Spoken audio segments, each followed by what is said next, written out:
오늘은 특별히 여야의 두 초선 의원들을 모시고 전국을 전반적으로 짚어보는 특집 방송으로 좀 준비를 했습니다. 새누리당의 이희재 의원, 민주통합당의 부좌현 의원 두 분 모셨습니다. 어서 오십시오. 네, 고맙습니다. 예, 네. 안녕하십니까. 다들 뭐 대선 치르시느라고 고생들 많이 하셨을 텐데 얼굴 뵈니까 이제 조금 쉬신 것 같네요. 예. 예, 우리 이희재 의원은 동해 삼척이 지역구시고요. 예, 강원도. 예. 그리고 우선 그 대선 끝나고서 이제 한 달이 좀 지났는데요. 이희재 의원께서 먼저 이번 대선 치러보시니까 어떠셨는지, 끝나고 나서 지난 한 달 동안 어떠셨는지 조금 말문을 좀 열어주시죠. 대선 기간은 상당히 긴박하게 돌아갔죠. 네. 확실히 그 새누리당이 뭔가 변화에 대한 신뢰를 좀 준 것 같고요. 특히 그 박근혜 당선인님의 그 흔들리지 않는 고정 지지층들의 힘, 그리고 경제 민주화라든지 또 복지의 확대라든지 이런 것들이 또 중간 중도층의 지지를 이끌어냈던 것 같고, 그래서 저희 지역 같은 경우에는 뭐 65% 이상 많은 득표를 해서 지금 새 정부에 대한 기대가 상당히 큰 상황입니다. 총선 4일 국회가 대화와 타협의 장으로 돼야 된다는 데 대해서는 뭐 이견이 없으실 텐데, 그러려면 뭐 좀 여당이 어차피 좀 양보하고 그러면서 가야 되는 거 아니에요? 예, 저도 그렇게 되기를 바라고 있습니다만, 예. 원내 지도부에서 좀 또 그런 판단을 하는 데는 그만한 또 배경과 이유가 있다고 봐야겠죠. 그 쌍용자동차 국조는 도저히 받아들이기 어렵습니까? 지금 상황이 좀 1월달 들어서 좀 상당히 변한 측면이 있습니다. 쌍용자동차 상황이 노사 간의 자율적 합의에 의해서 무급 휴직자들을 전원 복직시키러 했고요. 그것이 계기가 돼가지고 지금 쌍용차 경영 정상화 추진위원회라고 하는 거기는 이제 평택 시민들까지 다 합쳐서 그래서 뭐 11만 명이나 되는 이제 시민들이 이 자율적 해결에 좀 맡겨달라 하고 하는 요구가 있거든요. 그래서 또 주민들 요구는 또 우리 정치권이 존중해야 하는 게 마땅하다고 생각합니다. 그래서 일단 주민들의 그런 요구대로 당분간은 그런 자구적 노력의 과정을 좀 지켜보고 그리고 나서 국정조사 여부는 판단하자 하는 게 저희 당의 입장입니다. 어제 그 박근혜 당선인이 그 김용준 그 대통령제 인수위원장을 초대 총리 후보자로 지명했습니다. 어떻게 평가하십니까? 저도 그 언론 보도를 통해서 봤습니다. 김용준 인수위원장님은 참 훌륭하신 법조인이시죠. 또 그리고 장애를 딛고 일어서신 하나의 그 국민들한테, 특히 사회적 약자들한테 희망을 줄 수 있는 입지전적 인물이시라고 생각합니다. 그래서 그 국민 대통합 이미지에도 잘 어울린다고 생각하는데, 다만 이제 책임 총리제를 많이 강조하셨는데 저희 당선인께서 책임 총리제라고 한다면은 왕성한 이 국정 여러 분야를 다 챙기면서 활동해야 되고 또 실질적인 어떤 그 권한을 행사할 수 있는 이 강단도가 있어야 되는데 그런 부분은 앞으로 좀 더 지켜봐야 평가할 수 있는 문제라고 생각합니다. 민주통합당 일각에서 또 일부 언론에서 이게 박근혜 직할체제를 위한 인사다. 상당히 비판적으로 그렇게 보더라고요. 그 점은 어떻게 설명하시겠습니까? 이 정부 조직이라고 하는 거는 기본적으로 대통령의 그러니까 새 정부의 어떤 국정 철학을 반영하는 것이기 때문에 일단은 그 취지를 이제 국회에서 당에서 뒷받침하는 자세를 일단은 견지하는 것이 필요하다고 생각합니다. 그래서 당장 본수를 평가하기보다는 좀 더 운영 과정을 지켜보면서 네. 평가할 수 있는 문제라고 생각합니다. 그 원래는 이제 꼭 그랬던 건 아니지만, 뭐, 인수위원들은 2달 후에 집으로 돌아갈 것이다, 막 이래가지고. 다들 인수위원들은 그런 줄 알았는데, 이제 김영전 인수위원장이 총리 후보로 지명이 되니까, 이것도 아닌 모양이다.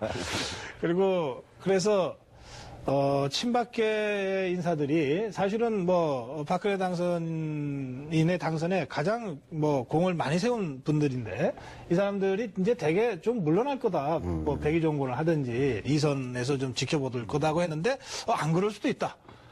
네, 그리고 뭐, 무슨 친박계가 무슨 죄졌냐? 뭐, 이런 등등 얘기가 있습니다. 그래서, 사람에 따라서 좀 다르겠습니다만은, 친박이냐 아니냐가 아니라, 당선인이 일을 하는데 꼭 필요한 사람이라면, 뭐, 친박계 인사들이라도 해야 되는 건 아니냐. 되게, 이 여권 내 분위기는 이렇게 흘러가는 것 같은데, 제가 파악하고 있는 게 맞습니까? 네, 정확하신 말씀입니다. 예. 저는 이제 당선되는 순간 친박이니 뭐 하는 이 개파는 사라지는 거라고 생각합니다. 당선과 동시에. 네. 뭐 친박이냐 아니냐를 떠나서 지역과 세대, 계층 모든 편견으로부터 중립적으로 업무를 보는 것이 맞다고 생각하고. 네. 그런 면에서 뭐 친박이라 그래서 또 오히려 역차별 받는 일이 오히려 부당한 거죠. 지금 현안 중에 하나가요. 이동후 헌재수장 후보자 인준 문제입니다. 네. 지금 청문보고서 채택이 무산된 상태에서 이제 주말을 맞게 됐는데 이동후 후보자 뭐 참 고민이 많다고 하는 얘기도 들리고 말이죠. 그런가 하면 나 억울하다. 이러면서 헌재에다가 뭐 이렇게 구명과 해명성 전화를 한다는 얘기도 들리고 뭐 좀 갈피를 잡을 수가 없습니다만 어떻게 보십니까? 그 문제에 관해서 이런 얘기가 있습니다. 저희 이제 엊그제 의원총회에서 의총 열었죠. 예. 결정적 하자가 없다는 것이 이 후보자로서의 적격함을 의미하는 건 아니다라고 하는 거죠. 이게 왜냐하면은 헌법재판소장이라는 자리는 그야말로 대한민국 헌법을 수호하는 국민의 기본권을 수호하는 마지막 보루의 막중한 자리라는 거죠. 그렇다면은 결격 사유 유무를만이 아니라 더 적극적으로 그러한 직을 수행할 만한 충분한 도덕성, 자질, 능력을 갖췄느냐까지를 봐야 된다. 근데 그렇게 보기에는 뭔가 좀 미흡한 게 아니냐 하는 생각을 가진 의원님들도 계십니다. 그래요. 예.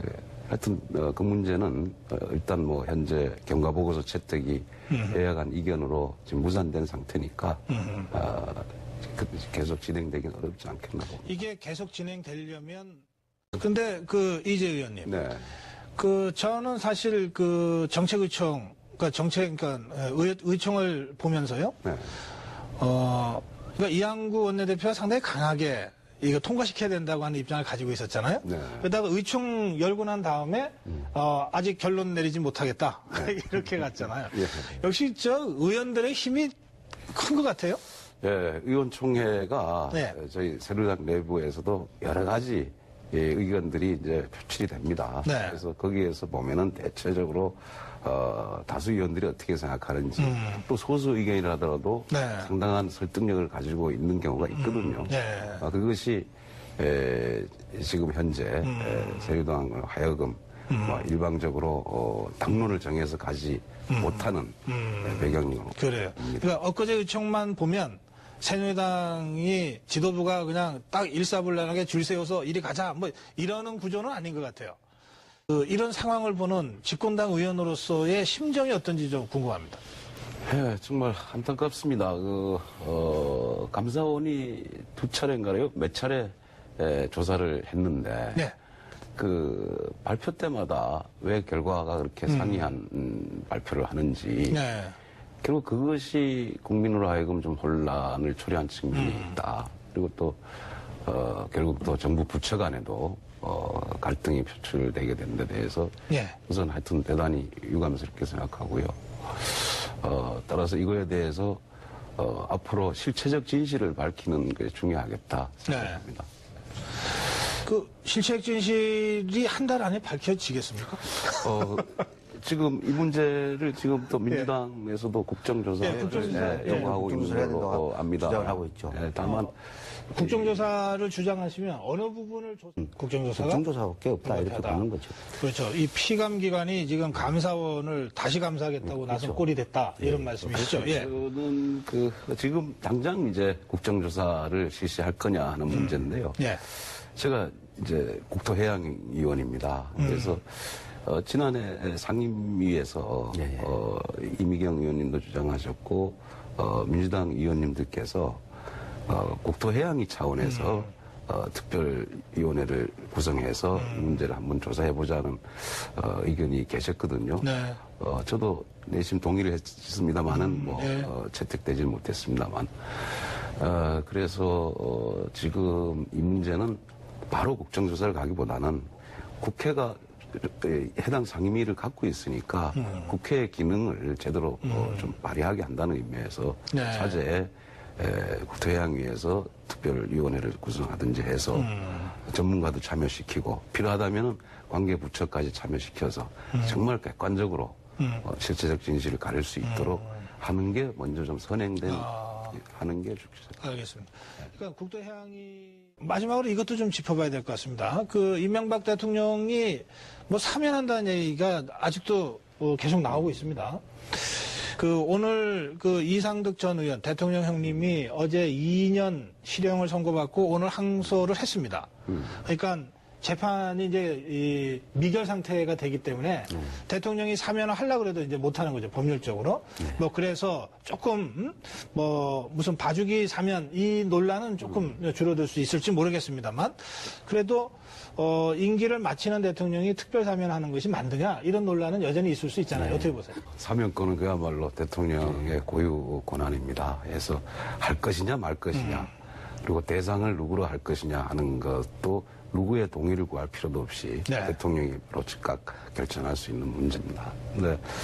그러나 국민들의 법 감정이나 국민적 어떤 동의에 부합하는지에 대한 것은 신중하게 판단해야 되는 문제입니다. 권한이라고 해서 함부로 쓰는 건 남용이 되죠. 아직 이 대통령께서 사면을 하실 것인지 여부도 확정된 바가 없는 상태에서 다만 그런 것이 고려돼야 되지 않겠나.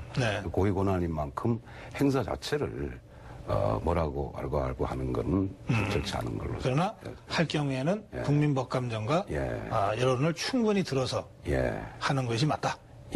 알겠습니다.